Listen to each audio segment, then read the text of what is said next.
Hi, hello, welcome back to the channel. I was tagged this week on Tag Tuesday, which is the day I uploaded my TBR because I didn't think I would have a tag video to do, by Fred in his Reader Problems tag video, and I said I would make my own. So first opportunity I've had, I've sat down, I've got the camera out, and we're going to go through these tag questions one by one. So first one is, you have 20,000 books on your TBR. How in the world do you decide what to read next? So how do I decide what to read next? I don't have 20,000 books on my TBR. I do have a couple of hundred, I think, on Goodreads, where I've seen videos that people have made and been like, I don't want to forget that. I'm going to put that in my want to read list on Goodreads. How do I choose what I want to read next? 99% of the time, it's mood read related. So, like this month, I'm running through Stephen King's books that star Holly Gibney, and that is because I read Fairy Tale on release last year and loved it. But this year, when I went to read Holly on release, I realised that it was, the 5th or 6th book with her in.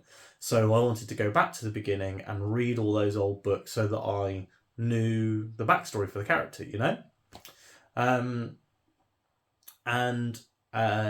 a lot of it is based on, I want to read that, so I'm going to read the things that lead up to it. It's like new releases excite me.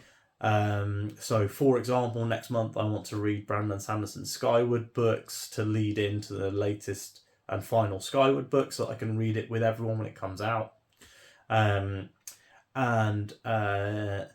Honestly, a lot of the time it is my hype and interest in a new release or something that is newly popular. I'm seeing a lot of people at the moment talking about Christopher Rocchio's books. I can't remember the name of the series, but Empire of Silence is the first one. And as soon as I was seeing so many people talking about them, I was like, I should read that. I'll put that on my list. So, I'm very, very susceptible to booktube hype. And I think that, in the case of Christopher Rocchio, what I'll probably do is look for when the next book is out and start planning some reading around that. I really like to be kind of on the zeitgeist with everybody when a new book is coming out. Like I read all of the Bound and the Broken series leading up to The Ice in September, and really enjoyed that. And my Ice video has actually had quite a few quite a few views, which I'm really happy with, seeing as it's not like the world's best video, but I had a lot of fun reading the book and making it. Okay, question 2, because otherwise I could literally talk forever about what I want to read. You're halfway through a book and you're just not loving it. Do you quit or are you committed? This is a difficult one. So I'm not afraid to DNF a book at all. Like I've often said in previous videos, if a book is kind of feeling below 3 stars, I'm very likely to DNF it. However, there's a couple of books where people have said the first couple are okay, but then it gets really good. And in that case, I might be tempted to continue reading the book. I've only really... Have I DNF'd anything since I got back into reading? I have shelved books, so I've been a small amount of the way through and gone, I'm going to shelve it. So for example, I started reading Mad Ship straight after I read Ship of Magic, and I read the first section of the book. There's like 5 or 6 parts. I read the first part, and just when I finished the interlude, I was about to start the second part, and I was like, no, actually, I need a change of pace and a change of scenery from Robin Hobb, because I'd read 4 of her books in a row. So I decided to switch out and read something else. I think I'll still be able to go back to that book without rereading the first part, but we'll see, because I'm hoping to do that before the end of the year.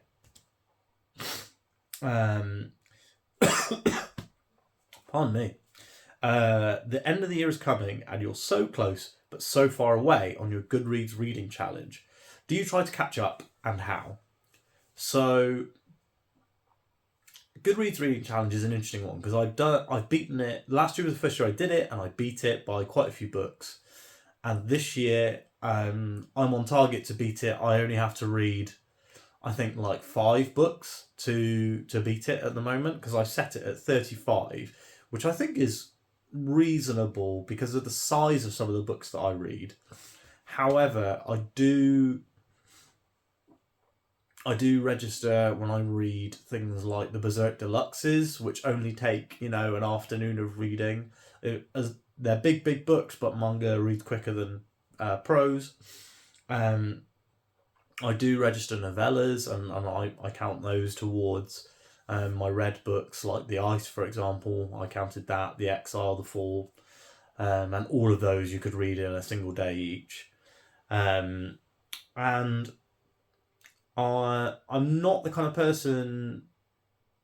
I'm not the kind of person who would specifically go out and be like, I want to read a load of short books to hit my goal. But I do like to mix up short books and long books. So, like last year, I read a load of Brandon Sanderson, but then which are all big chunky books. But then after that, I read the entire Dresden Files back to back, and that's obviously very short books. So I'm not specifically going out of my way to read a lot of short books, but I do really enjoy reading a short book. It's quite funny. I feel like I either really want a really short book or a really long book. I'm not really as enthused about the middle ground. So the 400-page books tend not to enthuse me as much as the 200 to 300 or the 700 to 1,000 pages. Now, question 4: the cover of a series you love does not match. How do you cope? Pardon me. Very, very easily, because I don't buy books. So I think I own and plan to keep maybe 10 books. That will increase in size, I'm sure, as I get more and more into BookTube. But there are books that are harder to get from the library. So, for example, I bought the Live Ship Traders books because they were so hard to get from the library. I just bought them, and the intention I have is to donate them back to the library when I've finished. So again, even when I buy books, I often donate them. So I don't really care whether the covers match. I'm reading across hardbacks and paperbacks and different fonts and cover designs for the Stephen King books that I'm reading. So, I'm pretty easy when it comes to books. It's pleasing when you buy a set or something, and they're all the same cover design, same font, same size. But I couldn't care less if they're not. Everyone and their mother loves a book you really don't like. Who do you bond with over shared feelings? Difficult to say. As someone who... Everyone and their mother likes a book I don't like. Maybe... do you know who actually... there's 2 booktubers that I follow. So Matt's fantasy book reviews and Mike's book reviews, who I have really strongly agreed with on 2 unpopular takes. So Matt's fantasy book reviews was the person who pointed out that all the Murderbot books are the same, and that they're very, very expensive and very small and short books. Which I massively agree with, to the point where I continue to read Murderbot after I watched his video about it. But I don't know if I would read another one. I think I'm probably DNFing that series. And Mike's book reviews has talked about not enjoying Pat Rothfuss's books, Kingkiller Chronicle, and I absolutely agree there. I think that Kingkiller Chronicle is incredibly overrated. The first book is very good, but the second book is one of my least favourite books I've ever read. And that's probably my most unpopular opinion, actually, bookishly. Okie dokie. You're reading a book and you're about to start crying in public. How do you feel? I think a book would really have to get me to make me cry. Also, I don't read in public very much. I pretty much just read on this sofa in my office 99% of the time. So, I'm not a big crier either. If a book did make me cry and I was in public, I would probably stop reading it and go and cheer myself up and then finish reading it when I got home. It's okay to be emotional, and it's okay to be emotional in public. I just don't want to do it. So there you are. Sequel of a book you loved just came out, but you've forgotten a lot from the prior novel. Will you reread the book, skip the sequel, or try to find a synopsis, or cry in frustration? Not going to cry in frustration, as we've just discussed. However, my memory is actually quite good when it comes to previous books. Although, talking to my friend Andre about the Dresden Files, as he reads them, I am realising that I probably read those all too quickly and close together because I confuse Turncoat, Proven Guilty, and White Knight constantly. But I would, in 99% of the cases, look up a recap on YouTube. I really enjoyed Mike's book reviews, Dresden reviews, because he would just recap the plot. And if I was going to do Dresden stuff, I would go back and rewatch all of his reviews.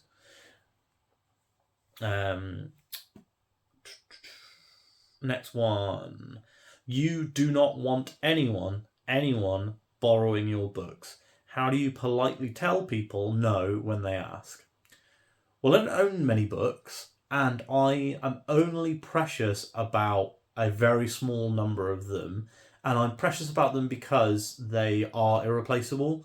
So they are, for example, out of print, or they were never released as ebooks, or they were possibly gifted, and they mean a lot to me because of that, or the person that gifted them to me.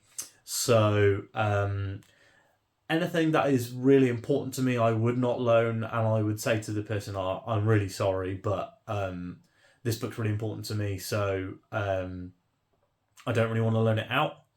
I think honesty is the best policy, but in many cases I also don't own books. I just library them, or sometimes I read on Kindle, but I can't really loan a Kindle book out. You've picked up and put down 5 books in the last month. How do you get over your reading slump? Difficult to say. I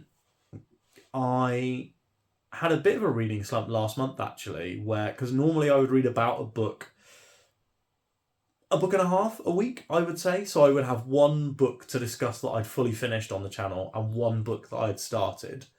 I say as if I've been doing this channel forever, but that's my basic. The amount that I read is roughly 1.5 books a week. Even when it comes to the big fantasy chunkers, usually I can get about 1.5 done. But I was really obsessed with the new Xbox game Starfield, and because of that, I was reading far, far less. And in fact, I had to. I couldn't stop playing, so I was so addicted. So I ended up picking up audiobooks last month, which I never really use, muting the TV and just listening to audiobooks because that was the only way I was getting any reading done at all. I've banned myself from Starfield until I finish Mr. Mercedes, which I picked up today. So Yeah, reading slump. I don't know how I would break a reading slump. I would probably try and find a new book by an author I love. So I have a few authors where I've saved a book of theirs. So, for example, with Brandon Sanderson, I've not read Elantris. I also haven't read any of the Secret Projects, but let's not discuss that. I'll read those at the end of the year, I think. Um, I've got a ton of Robin Hobb books left to read. There's so many authors that I absolutely love that write really, really readable and um, bingeable books. Because bingeable books is kind of one of my favorite things. I have so many of those that it's quite easy for me to probably find someone and pick them up.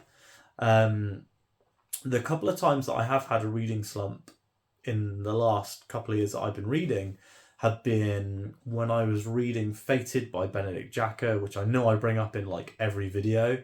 But I went straight from that into something that I really loved. I can't remember now. And this month, when I've just been obsessed with playing Starfield, and I couldn't stop myself from doing it. So last month. So and I'm trying to break the Starfield obsession with Stephen King obsession. So cross your fingers, everyone, that I get a load of reading done. There are so many new books out that you're dying to read. How many do you actually buy? 0. I don't buy books. I don't. In fact, that is a bit of a lie because I have bought. I bought one hyped book this year, a non-fiction book about ultra processed food because I'm trying to get a bit healthier. I've bought Brandon Sanderson's Secret Projects because this is silly, but I originally was like, I want to read these day one, so I backed the Kickstarter, but at the digital level because I was reading all my books digitally, and then I realised that I much prefer to read a book physically, so I ended up buying them all twice. Anyway, so if pretty much 0 is probably the answer. The reason that I might buy one is, for example, I'm reading the Bill Hodges trilogy and Holly Gibney books this month from Stephen King. If I'm not able to get Holly from the library, then I am just gonna buy a copy and then donate it back to my library. I'm okay with buying a book if I can't get it from the library, or if, for example, the waiting list is too long, things like that. But in an ideal world, I would be able to get every single book from the library, or maybe a budget buy and then donate it again. When it comes to book buying, I like to think of myself as a minimalist, really, and I buy as few books as I can, but still read as much as I can. Last question. After you've bought the new books you can't wait to get to, how long do they sit on your shelves before you get to them? Very, very difficult to answer. Most of the time, if I'm buying a book, it's because I want to read it immediately. That wasn't the case with Tress. I just wanted to buy it because I wanted it available to read when the mood hit me. Because Brandon Sanderson is one of my fiction reading slump authors. I bought earlier this year secondhand copies of Curse of the Mistwraith and the Dragonbone Chair, and those are basically in reserve for when I want to read those series. Because I just bought them for £1 in a secondhand bookshop because I was like, ooh, I'm interested in these anyway, and it's only £1. Yeah, I mean, sometimes I can buy a book and it'll just sit there until I'm ready to read it. I've owned a copy of Eye of the World for 2 years, 3 years. I think I bought it in the pandemic, intending to read it back then, but never really got brave enough to crack open such a long book and start a long series. Stay tuned for that in January, where I'll be I'll be buddy reading with Bask in the Story. We'll do a proper announcement at some point. And yeah, I mean, it's so difficult because I went out, picked up these Bill Hodges books, and I've already started reading them. But I picked up Tress of the Emerald Sea in April in the UK hardcover, and I have no immediate plans to read it. So honestly, most of the time when I buy a book, I'm not going to read it straight away. Actually, I think that's the actual answer, is that if I buy a book, I'm usually not going to read it straight away. So that was the tag. I was tagged, as I said, by Read by Fred. I don't know who created the tag originally, because Fred didn't note that on his video, and a very brief search has not shown me the answer. But this was a really fun tag to do, actually, because it was less about... a lot of tags are often like, oh, recommend books that you've read, and I've only read a smaller amount of books because I've only gotten back into reading since getting into BookTube, really, in 2021. But it was nice to be able to have answers to all the questions. Who am I going to tag? Well, I think it's only fair of me to tag Bask in the Story, my future Wheel of Time buddy reader. And I haven't done enough research to tag some more people, but I think what I'm going to do is look through, get some newbie booktubers, and I will tag them. So try and pay it forward, because Read by Fred tagged me because I have less than 100 subscribers. So thanks again to Read by Fred, and I look forward to seeing the tag videos from the people that I'm going to tag today. Thanks, everyone. Goodbye.